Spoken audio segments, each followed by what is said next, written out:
Bonjour à tous, bienvenue dans un nouvel entre-deux. Premier entre-deux de l'année 2022. Donc bonne année aux gens qui nous regardent. Et qui dit nouvelle année dit que forcément on doit s'entourer des meilleurs. Et du coup aujourd'hui je suis avec Ben. Comment ça va Ben? Bah, ça va très bien, même si ma voix, et on l'entend, est restée en 2021 aussi. Donc on va faire l'émission comme ça, et puis bon, on va parler d'un sujet qui fait chaud au cœur, donc ça fait quand même du bien. Ouais, ça fait le même effet qu'une bonne tisane avec une grosse cuillère de miel, comme quand t'as la voix explosée.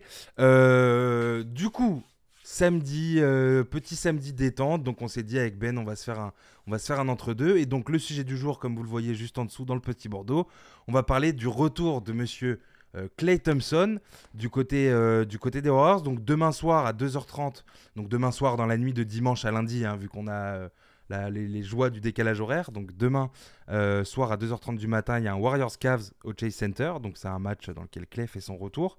Il y a plein de trucs à dire. Ben, avant de te lancer sur le sujet, je fais un petit récap si jamais il y a des nouveaux. Euh, En 2019, pendant les finales, il y a Clay qui se pète, donc qui se fait les ligaments croisés au genou. Out pour toute la saison 19-20. Soir de draft 2020, il se fait le tendon d'Achille. Il est out du coup pour toute la saison. Et donc là, après 2 mois et des brouettes de compète, Monsieur Clay va faire son retour. Il y a plein de questions à se poser. Euh, Toi, c'est quoi le truc dont tu as envie de parler en priorité quand on parle du retour de Clay Thompson du côté des Warriors? J'ai envie de dire que retour de Klay Thompson, c'est un peu le retour de la compétitivité des Warriors, parce que dès qu'il est parti, il y a eu cette chute des Warriors, presque dramatique, parce que sur la saison 2019-2020, la première où Klay Thompson n'est pas là, en l'occurrence, les Warriors terminent dernier de l'Ouest et récupèrent James Wiseman à la draft parce que ils ont tanké presque en fait cette saison-là. Curry était aussi blessé, il y avait un contexte collectif un peu particulier, mais Klay Thompson parti, c'était aussi cette idée de dire est-ce que c'est la fin de la dynastie des Warriors, puisque KD était parti en même temps, puisqu'on avait eu cette saison-là, et là maintenant qu'il revient avec des Warriors vraiment en forme, qui sont en 29-9, deuxième meilleur bilan de toute la NBA, c'est un peu cette question de dire est-ce que les Warriors peuvent prétendre de nouveau au titre, peut-être dès cette saison. Et moi, c'est la première chose que ça m'évoque quand on me dit que Klay Thompson est de retour après 30 mois d'absence, ce qui est quand même assez impressionnant. Ouais, c'est énorme. 30 mois d'absence, surtout que c'est 30 mois d'absence pas n'importe quand dans sa carrière. Il est vraiment dans son prime. Il est vraiment à l'âge où tu es censé être le plus fort parce que physiquement, tu es au top. T'es pas super jeune. Donc, dans la mentalité, normalement, dans ton jeu, tu es assez mature. Et physiquement, t'es encore en canne. Donc, on parle d'un mec qui est dans son prime. Euh, Moi, je me pose un peu des questions parce que je me dis, en fait. Les Warriors en ce moment, ça va super bien pour eux. Là, ils sont deuxième de la conférence Ouest. Et si tu prends le classement NBA, donc de 1 à 30, ils sont deuxième aussi, donc juste derrière Phoenix, à un match de retard. Et donc, on a une équipe des Warriors quand même qui roule sur la ligue. Euh, T'as l'impression que Steve Kerr, il coach le même effectif depuis 35 ans, alors qu'il y a quand même eu des changements et tout. Il y a une alchimie, il y a Steph qui est en pur patron, il y a du Andrew Higgins qui fait le boulot, toujours du Draymond Green dans les parages, etc. Et tous les autres garçons. Euh, j'ai l'impression que c'est un peu, tu sais, qui tout double un peu le retour de Clay. C'est-à-dire que si ça se passe moyennement, ça risque d'être relou parce que comment tu fais pour tes rotations, etc. Et par contre, si ça se passe bien, ça peut être juste monstrueux parce que là, déjà, ils sont trop forts. Si tu rajoutes à ça un mec du niveau de Clay, s'il revient au niveau auquel il était quand il nous a quittés, bon, je parle comme s'il était décédé, mais tu vois ce que je veux dire. Et j'espère vraiment juste qu'il est vraiment à 100%. Normalement, les Warriors, ils ont fait le taf à ce niveau-là. C'est-à-dire qu'ils ont vraiment pris, je pense, zéro risque. Genre, ils ont attendu que le mec soit à 200% avant de revenir. Ouais, clairement, on sait qu'il a terminé sa rééducation depuis un moment, mais il voulait vraiment être à 100% ou quasiment pour revenir sur le terrain. Steve Kerr arrête pas d'en parler. Il dit que il est en super forme mentale, super forme physique, même il a dit spirituellement, il est en super forme. Donc, normalement, il est quasi à 100%. Pareil, l'équipe de J-League avec laquelle il s'est entraîné a dit que il les avait tout simplement défoncés. Et du coup, on sait que Klay Thompson est prêt à revenir en NBA. On sait que son shoot est toujours aussi affûté. Les questions qui peuvent se poser, c'est sur peut-être la défense, sa mobilité. Est-ce que le fait d'avoir été blessé, donc quand même ligament croisé, tendon d'Achille, c'est les deux plus grosses blessures communes entre guillemets que les basketteurs connaissent, à deux jambes différentes. gauche et droite. Donc c'est peut-être compliqué niveau mobilité, mais on veut quand même y croire. Et en fait, tu marques un point sur cette histoire d'intégration, c'est que Klay Thompson n'a jamais joué avec Andrew Wiggins, il n'a jamais C'est joué avec ça. Otto Porter, pas vraiment avec, non jamais d'ailleurs avec Jordan Poole, ni James Wiseman, qui pourrait revenir aussi quasiment sur le même timing, peut-être un peu plus tard. Il n'a jamais joué avec Bielitsa, enfin bref, il y a un nouveau collectif. En revanche, un truc qui est assez intéressant de voir, c'est où se situent les Warriors actuellement sur le plan statistique. Parce que les Warriors sont extrêmement bons, et avec Steph Curry en artificier, on pourrait imaginer que c'est une question d'attaque, c'est grâce à leurs 3 points. Mais en réalité, sur les 15 derniers matchs, les Warriors sont seulement la 23e attaque de la ligue et la 4e défense. En fait, la défense des Warriors est vraiment de retour. C'est la même qu'en 2014-2015. Enfin, elle fonctionne pas de la même manière, mais elle est tout aussi efficace. En revanche, là où il y a peut-être un peu plus de mal, c'est l'attaque. Il y a une comparaison assez intéressante entre cette saison 2014-2015, dans laquelle justement on avait les Splash Brothers, on avait Draymond Green qui était en mode Depoy, on avait en l'occurrence à l'époque Barnes à la place d'Andrew Wiggins. Andrew Wiggins qui fait un super travail cette saison aussi. Euh, Là, maintenant, on retrouve un effectif qui ressemble beaucoup à celui-ci et il y a des grosses similarités statistiques. Par exemple, c'est une équipe qui fait énormément de passes. À l'époque de 2014-2015, ils étaient sur 27,4 passes D par match, première équipe en nombre de passes D par match. Cette saison, ils sont aussi premiers avec 28,1. Ils marquaient 110 points par match en 2014-2015. C'est exactement la même cette année. Pareil pour le defensive rating qui était autour de 110, la même chose. Le defensive rating, il y a 2 de différence seulement. La pace, il y a 1 de différence. C'est-à-dire que c'est vraiment des stats similaires. Et là où il y a vraiment une différence, en l'occurrence, là où l'équipe de 2021-22 est un peu inférieure à celle de 2014-2015, c'est sur le 3 points. C'est-à-dire qu'à l'époque, ils prenaient moins de 3 points parce que la ligue n'était pas aussi axée sur 3 points qu'aujourd'hui. Par contre, ils réussissaient 39,8%, ce qui pour une équipe est juste monumental. Et cette saison, ils en sont à 36,3%. Alors rajoute un joueur comme Klay Thompson qui marque 20 points, essentiellement derrière la ligne, à 40% au tir, tu sais que ça va vite te redresser ce pourcentage-là.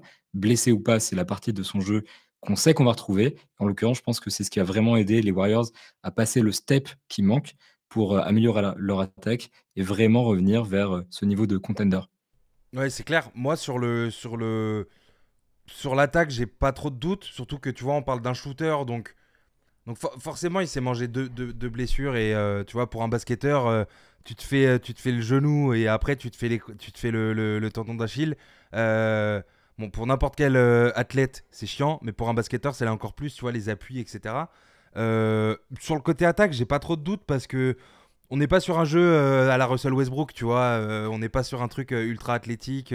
Bon, même s'il peut envoyer des tomards et tout, mais du coup, j'ai pas trop de doutes. C'est du shoot à 3 points, Klay Thompson, tu vois. C'est un mec qui est capable de prendre feu derrière l'arc et qui est essentiellement connu pour ça. Maintenant, je me demande, tu parlais de la défense et les Warriors sont bons en défense.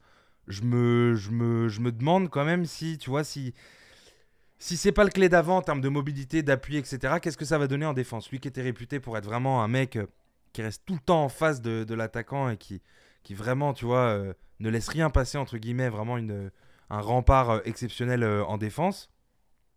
Je me demande un peu comment ça va se passer, surtout que si tu réintègres au fur et à mesure, parce qu'on en parlera peut-être, mais Clay ne va pas jouer 40 minutes demain soir, quoi, de moyenne, et sur la première semaine et tout.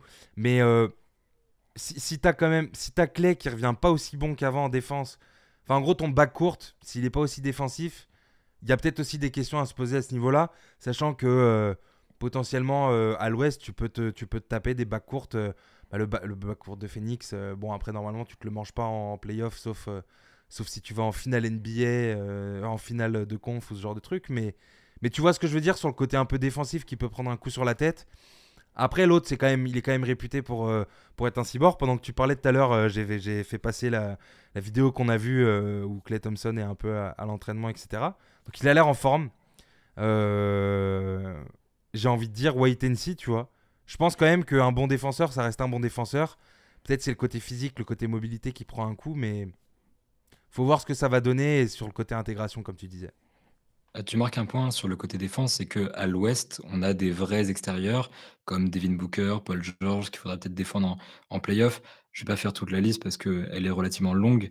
Et même si c'est pas des joueurs qui sont d'un calibre All-Star, voire MVP, Klay Thompson, c'était le joueur sur le plan extérieur, qui avait l'habitude de prendre le meilleur attaquant extérieur adverse et c'était une vraie force pour les Warriors.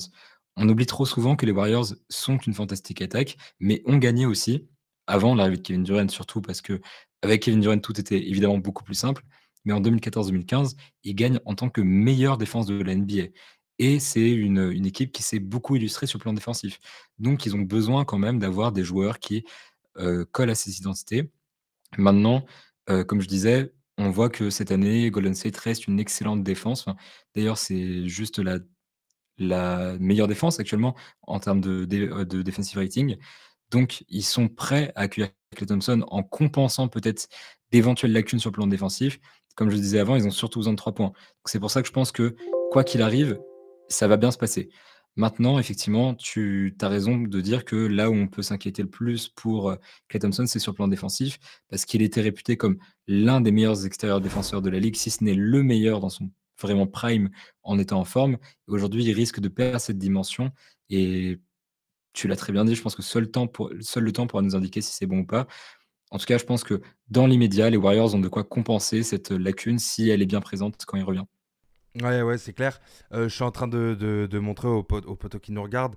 Du coup, ouais, ils sont dixième à l'offensive rating, les Warriors actuellement, et premier. Ils sont vraiment premiers. Ils encaissent 102,2 points par match de moyenne. Donc, c'est assez ouf. Et si je vais sur le net rating, ouais, voilà, ils sont deuxième. Donc, on est vraiment sur ce que tu disais, des bases défensives très solides. Et, tu vois, tu parlais des Warriors 2014-2015. J'ai envie de te dire, même la plupart des équipes championnes, de manière générale, en fait, sont souvent de très bonnes attaques, mais pas mais encore plus souvent de très bonnes défenses. Tu vois, on peut penser au Heat, par exemple, au début des années 2010. On peut penser même aux Lakers de 2020, tu vois, c'était beaucoup de la défense et en attaque un jeu simple et beaucoup de transition. Et C'est la fameuse devise, tu gagnes l'attaque des fait gagner des titres. matchs. C'est ça, la C'est défense fait ça. gagner des titres. La défense Et fait gagner effectivement, des on a titres. vu ces dernières saisons des équipes arriver avec Kawhi Leonard qui était un super défenseur et on a eu besoin de lui face aux Bucks et les Raptors qui avaient un super système défensif pour contrer les Sixers, par exemple. Les Bucks l'année dernière étaient une équipe extrêmement défensive. Les Lakers de 2020, donc oui, effectivement, il faut une équipe défensive. Maintenant, les Warriors, même avec un Klay Thompson qui ne serait pas le même défenseur, sont à mon avis une Même excellente les Bucks, défense. hein. Et oui, effectivement, Pour les continuer Bucks sont les une équipe. exemples, tu vois, genre quasiment chaque année, c'est ça, hein. Et oui, Klay Thompson ne sera peut-être pas un défenseur comme Jrue Holiday sur le backcourt parce que voilà, il revient, il a 31 ans, il s'est blessé pendant du coup 30 mois, il est resté au placard. Maintenant, du coup, c'est la meilleure défense de la ligue actuellement. Ils ont besoin d'un petit boost dans leur attaque. Je pense que Klay Thompson arrive à point nommé pour, euh, pour redonner un petit peu ce boost offensif aux Warriors. Et l'avantage, c'est qu'il a jusqu'à la fin de la saison pour se remettre vraiment en jambes, sans mauvais jeu de mots et peut-être retrouver justement ses appuis défensifs, trouver peut-être des systèmes pour compenser ses lacunes s'il y a besoin. Donc moi, je m'inquiète pas pour ses soucis d'intégration, surtout qu'on parle d'un joueur intelligent dans un jeu dans lequel le ballon circule très bien, mené par des gestionnaires exceptionnels qui sont Stephen Curry, Draymond Green, et un coach qui, bon, a toujours été doté d'un super effectif, mais je pense est aussi extrêmement bon. C'est pas pour rien que c'est coach de la Team USA. Je pense que Steve Kerr saura faire revenir Klay Thompson dans les meilleures conditions. C'est clair, parce qu'on parle pas souvent de Steve Kerr, ou alors quand on en parle, on se dit ah ouais, mais c'est facile pour lui. Ouais, mais dans Mm. ce cas-là, c'était facile pour Red Auerbach, c'était facile pour Phil Jackson, etc., etc., etc. Sauf qu'en fait, au bout d'un moment, une bonne équipe avec un bon coach, bah, ça te fait être bon sur plusieurs années. Et c'est ce que sont globalement les Warriors. Parce qu'en fait, finalement, on peut mettre un peu entre parenthèses quand même ces deux saisons-là, même peut-être celle en cours, tu vois, si jamais ça se passe pas comme prévu. Tu vois, on pourra encore mettre ça sur le dos de bon, on n'avait pas clé, etc. On n'était pas encore au complet. Et, mais tu vois, on parle du coaching. Toi, tu vois quoi un peu si vraiment on parle dans du pronostic pur, ou vraiment on regarde dans la boule de cristal et si tu as un sentiment, un peu un feeling sur ce que tu peux voir sur la saison. Moi, je pense qu'ils vont être. Tu sais, je pense que ça va. Enfin, le retour de Clay, je pense, comme tu l'as dit, l'adaptation va être facile, bien faite, avec un Steve Kerr, avec les gars qui connaissent, Steph Curry, Draymond Green. En fait, je pense que le retour de Clay, ça va être juste entre guillemets, une arme en plus, mais surtout pour la post-season. C'est-à-dire que là, les Warriors, en fait, c'est une équipe qui roule. Il y a tout qui est en place, qui est carré pour la saison régulière, ça se voit. On est déjà 2 mois et quelques de compète et ils sont tout en haut. Donc je pense pas qu'ils tombent. Je pense pas non plus qu'ils fassent une saison de fou malade à je sais pas combien de victoires. Mais et puis surtout, tu vois, vu qu'ils sont dans cette dynamique où ça se passe archi bien, ça leur laisse justement le temps de réintégrer Clay au fur et à mesure. De le faire jouer d'abord 20 minutes, puis progressivement 22, 24 minutes, etc. jusqu'à retrouver une cadence optimale. Et, euh, et c'est au meilleur moment, tu vois, dans 1 mois et quelques, 2 mois, grosso modo, il y a le All-Star Game. Donc, il est très probable qu'on voit Clay fouler le parquet ce soir-là. Et le timing est vraiment bon aussi. On n'en parle peut-être pas aussi souvent parce que techniquement, je pense que physiquement, il était prêt déjà depuis le début de la saison, tu vois. Parce que mine de rien, il se fait quand même la blessure le soir de la draft de 2020. Donc C'est ce qu'on dit en tout cas, hein. C'est qu'il était prêt c'est depuis un ça. moment, mais qu'on a pris toutes les précautions. Exactement. C'était quoi? C'était novembre-décembre? Décembre, la reprise, c'était parce Novembre, qu'il y il a me eu la semble, bulle. avec la G-League. C'est ça, c'était même début décembre, je crois, non? Ah, la reprise de NBA, Ouais, tu veux c'est ça, dire? c'était même C- fin décembre. C'était. Oui, la saison d'avant, tu veux dire? Ouais, c'est ça. Là, en fait, Ouais, quand oui. il se fait vraiment le soir de la draft où il se fait le tendon d'Achille. Alors, je t'avoue que je suis pas Si, je crois capable que le de Covid dire, nous a mais tous fumé la gueule au niveau de l'espace-temps, mais il me semble que on est c'était sur fin décembre. novembre-décembre, ouais, Un peu c'est un avant truc comme Noël, en ça. fait. Ah, et d'ailleurs, Grande chance. ils avaient raté des échéances genre Thanksgiving et tout, tu vois. Mais bon, tout ça pour dire que globalement, le timing est bon, ils ont pris les précautions qu'il faut. Et puis voilà, Clay, il a quand même, je pense, un peu aussi ça lui va bien d'être un bonhomme, de revenir à 100%, d'être une machine et tout, tu vois. Donc, j'ai pas trop de doutes là-dessus. Excusez-moi, depuis tout à l'heure, je suis sur la vidéo qui était complètement à l'arrêt. Mais t'as un truc en plus à rajouter là, rapidement, sur le retour de Clay ou tu Moi, penses qu'on a bien fait le tour? je trouve que tu as évoqué un point intéressant qui est celui du timing et du contexte collectif des Warriors.